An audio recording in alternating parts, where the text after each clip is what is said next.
E aí, meus queridos, como é que vocês estão? Tudo jóia? Aqui é o Eric e nós estamos começando mais um Papo Reto aqui no 3D. E nós estamos falando sobre o estilo de vida do cristão, né? Baseado nas 7 cartas que o Senhor pediu para João enviar e escrever para as igrejas ali no Apocalipse. E hoje nós vamos falar sobre a igreja de Pérgamo. Nós já falamos sobre a igreja de Éfeso, sobre a igreja de Esmirna e hoje é a terceira igreja, a igreja de Pérgamo. Olha só para você ver o que a Bíblia diz ali em Apocalipse capítulo 2, a partir do versículo de número 12. Escreva a carta ao anjo da igreja de Pérgamo. Esta é a mensagem daquele que tem a espada afiada de 2 lados. Conheço o lugar onde você vive, a cidade onde está o trono de Satanás. Ainda assim, você permanece leal ao meu nome. Recusou-se a negar a sua fé em mim, até mesmo quando Antipas, minha fiel testemunha, foi morto onde vocês vivem, o lugar de habitação de Satanás. 14. Contudo, tenho contra vocês as seguintes queixas. Você tolera em seu meio pessoas cujo ensino é semelhante ao de Balaão, que mostrou a Balaque como fazer tropeçar o povo de Israel. Ele os instigou a comer alimentos oferecidos a ídolos e praticar imoralidade sexual. De igual modo, há entre vocês alguns que seguem os ensinos dos nicolaítas. Portanto, arrependam-se, ou virei subitamente até vocês e lutarei contra eles com a espada de minha boca. Quem tem ouvidos, ouça o que o Espírito diz às igrejas. Ao vitorioso darei o maná escondido, também lhe darei uma pedra branca, e nela estará gravado um novo nome, que ninguém conhece, a não ser aquele que a recebe. Então, assim, antes da gente continuar, eu quero te contar 5 curiosidades sobre a cidade de Pérgamo.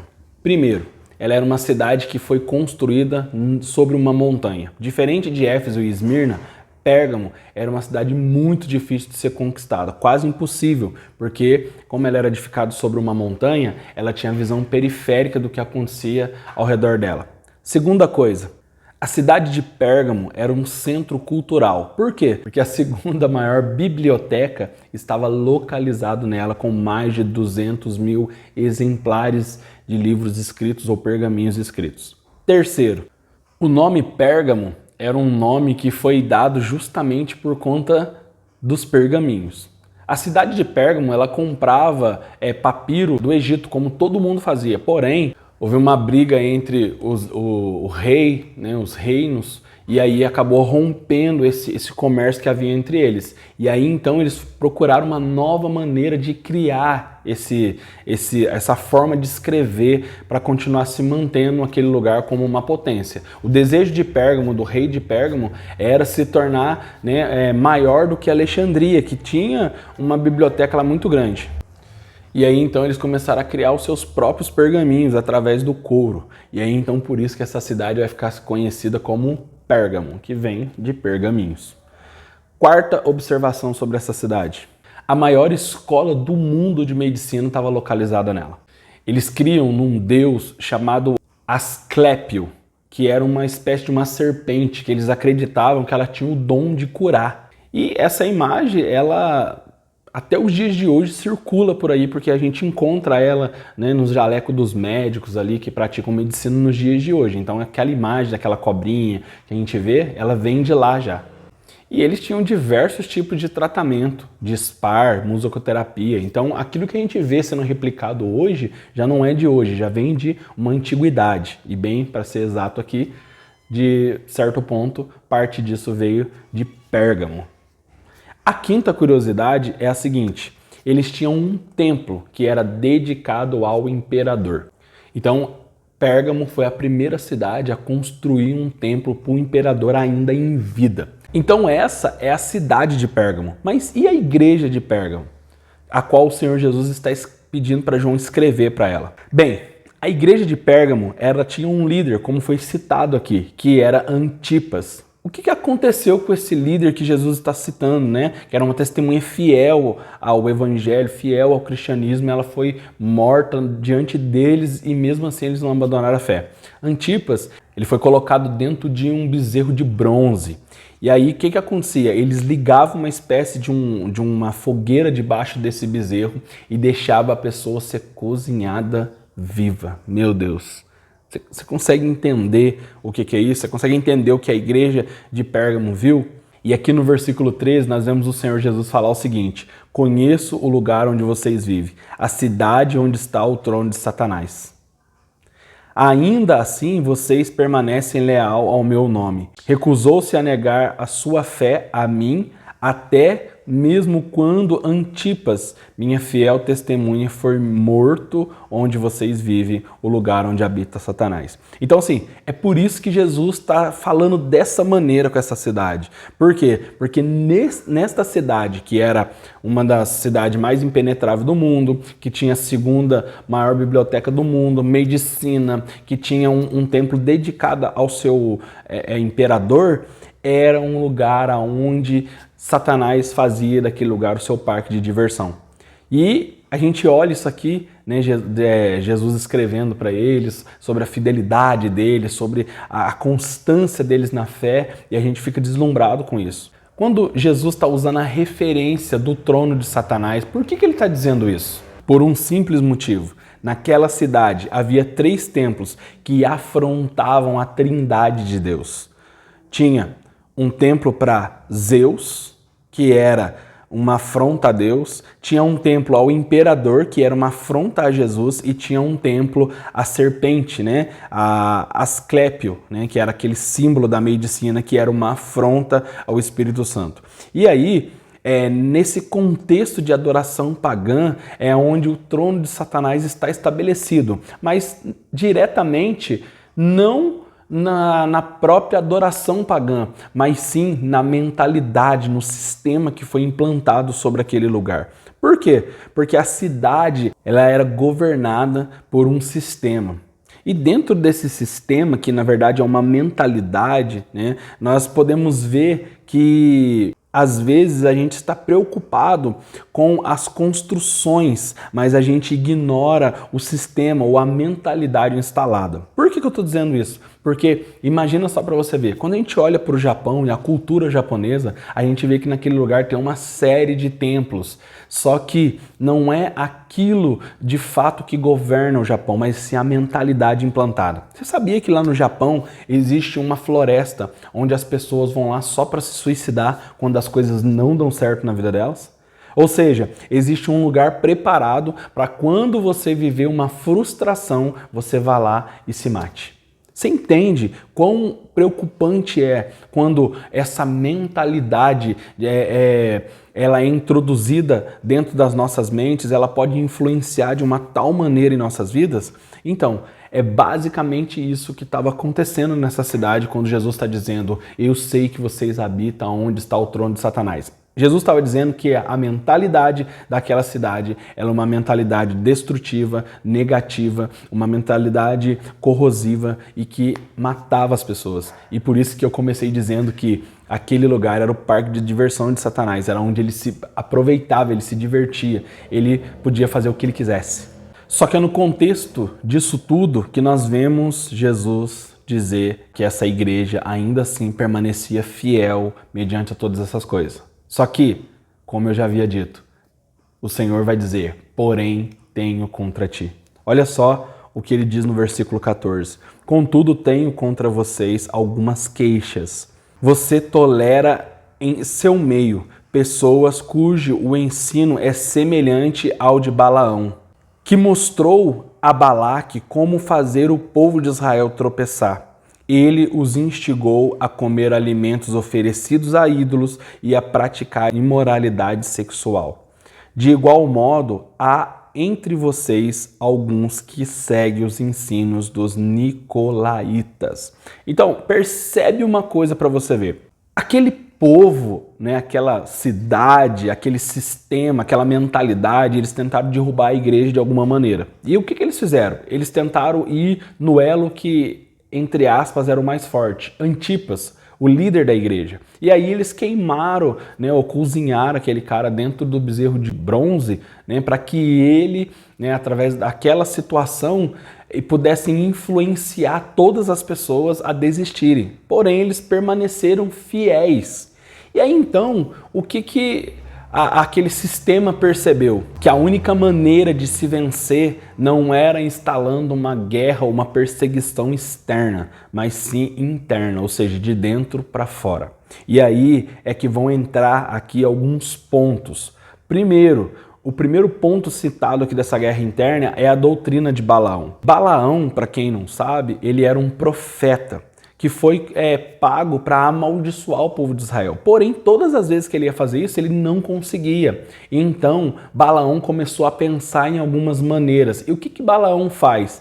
Ele olha dentro da própria lei que governava Israel, que era a lei de Deus, uma maneira de fazer eles tropeçar. E aí ele descobre um jeito, que era, né, comer comidas ofertadas, que era a imoralidade sexual, né? E aí então Balaão vai instruir a Balaque a tentar conduzir o povo de Israel a esses erros. E de fato é algo que acaba acontecendo. E aí, uma outra coisa que nós vamos citar aqui também, né, é sobre os ensinos dos nicolaítas. E aí nós precisamos entender quem foi Nicolau, ou a doutrina de Nicolau. Nicolau, ele foi um homem que ele se converteu ao evangelho. Porém, ele gostava de uma mulher, só que ele era casado. E aí, para ele não abrir mão daquele desejo dele carnal, ele estabelece uma doutrina. Qual doutrina que é essa? Que o corpo e o Espírito são algo separados.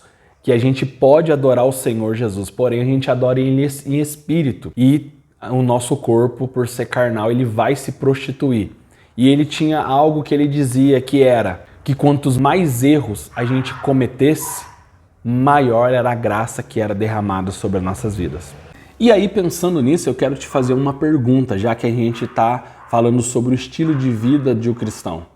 Nos dias de hoje, você consegue identificar o trono de Satanás? Nos dias de hoje, você consegue identificar a doutrina de Balaão pairando dentro da igreja? Os ensinos nicolaítas sendo transmitidos no meio de nós? Com certeza, a gente consegue perceber coisas como essa. Com certeza, a gente consegue notar que é real isso acontecendo nos dias de hoje. E o que nós podemos fazer para combater isso? O que nós podemos fazer para combater essas doutrinas que são espalhadas no meio da igreja do Senhor, no meio desse povo? Porque Jesus olha para eles e diz, cara, vocês são fiéis e vocês viram coisas horríveis acontecendo com o líder da igreja de vocês, mas vocês decidiram ficar fiéis. Porém, vocês estão deixando algumas coisas se infiltrar no meio de vocês, sabe? Então, assim, algo aqui está nos arremetendo ou nos chamando a atenção. Algo aqui está nos chamando a atenção de que quando nós não estamos vigiando de forma interna, é criado um câncer no meio da igreja, sem ela perceber. O que faz com que esse câncer seja gerado no meio de nós? Uma palavrinha bem pequena com 2 letrinhas, que é eu. Sabe? A eulatria. Ou a egolatria. O meu eu. O desejo do meu eu ser satisfeito. O desejo do meu eu ser compreendido. E aí é nesse momento que essas doutrinas acabam infiltrando dentro da igreja. A grande pergunta para nós é a seguinte: como nós vamos combater isso para que isso não venha minar o nosso estilo de vida a qual o Senhor espera que nós, como cristão, devamos ter? Então a pergunta para nós é a seguinte: como vencer isso?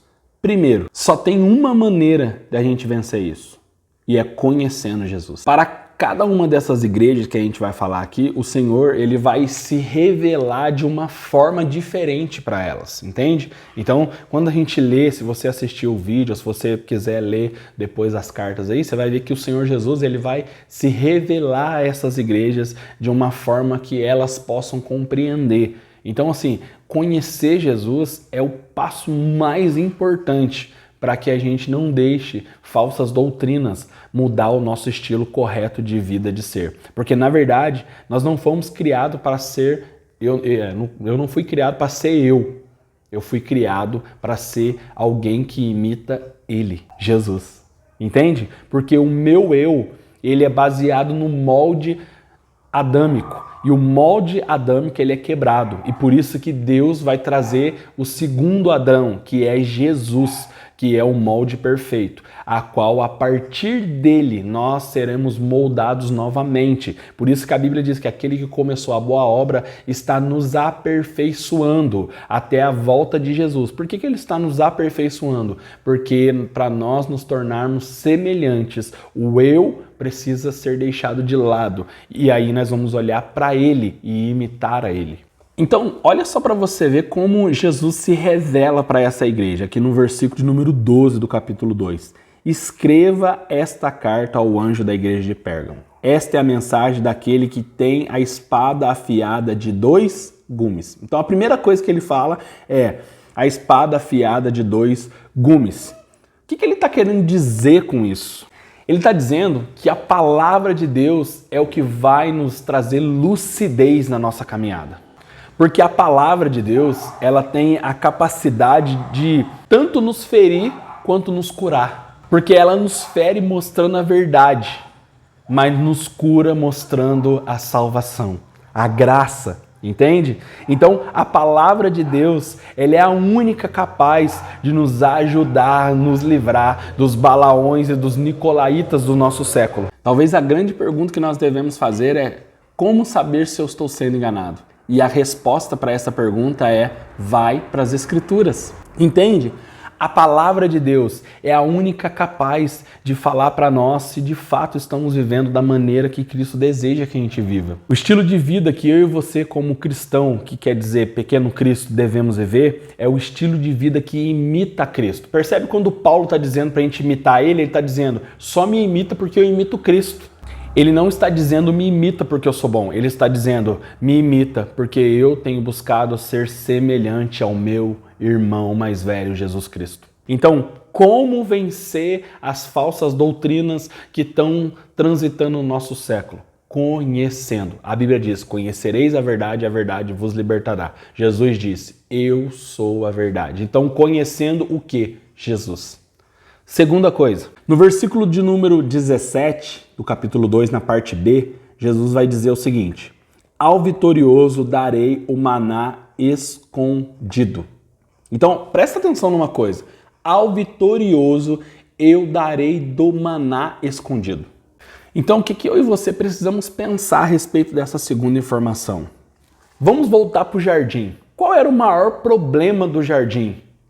Não era comer o fruto errado, era não comer o fruto certo.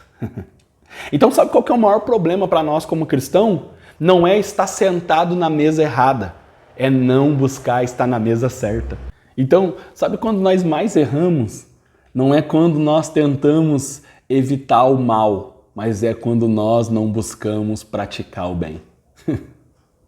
É a mesma coisa no deserto, quando Deus mandava o maná para o povo lá. Deus disse assim: eu vou mandar todos os dias, não precisa se preocupar. Mas o povo não ouviu a verdade. Eles ouviram os enganos do seu próprio eu. E o que eles fizeram? Eles começaram a guardar aquele maná com medo de faltar. E aí aquilo estragou. Meu irmão, o que eu e você precisamos entender é que a maior falha nossa no nosso estilo de vida é evitar o errado, ao invés de buscar a viver de forma correta. Sabe o que é o que você temos que fazer? Nós não devemos ficar preocupados com o pecado, e sim nos focar em Jesus, porque é Jesus que nos afasta do pecado. É Jesus que nos ajuda a vencer as falsas doutrinas, e é Jesus que nos impulsiona a estar com um lugar garantido naquele dia do banquete do Cordeiro.